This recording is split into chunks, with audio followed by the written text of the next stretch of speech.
Section 122 Indian evidence act of 1872. அதாவது அந்த section படி வைஃபா இருந்தாலும் அவங்க பிரைவசியை மெயின்டைன் பண்ணணும். அதே மாதிரி நீ பார்க்கணும்னு நினைச்சா அந்த செக்ஷன்ல நான் உள்ள தள்ளிடுவேன். பாக்குறியா? இந்த வீடியோல சொல்லியிருக்க மாதிரி ஹஸ்பண்ட் ஒய்ஃபாவே இருந்தாலும் பிரைவசி மெயின்டைன் பண்ணணும் அப்படின்னு இந்தியன் எவிடன்ஸ் ஆக்ட்ல சொல்லியிருக்கா அப்படின்னா அப்படியெல்லாம் சொல்லலைங்க. சரி, அப்ப அந்த செக்ஷனோட சரியான விளக்கம் என்னன்னு தெரிஞ்சுக்கலாம் வாங்க.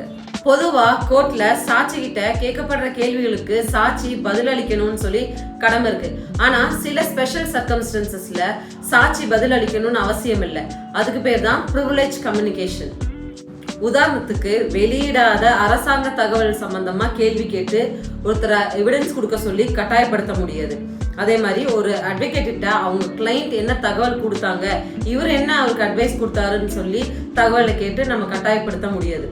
ஒரு குற்ற தகவல் எங்கிருந்து பெறப்பட்டது அப்படின்னு சொல்லி ஒரு போலீஸ் ஆஃபீஸர்கிட்ட அந்த இன்ஃபர்மேஷனை டிஸ்க்ளோஸ் பண்ண சொல்லி கட்டாயப்படுத்த முடியாதுங்க.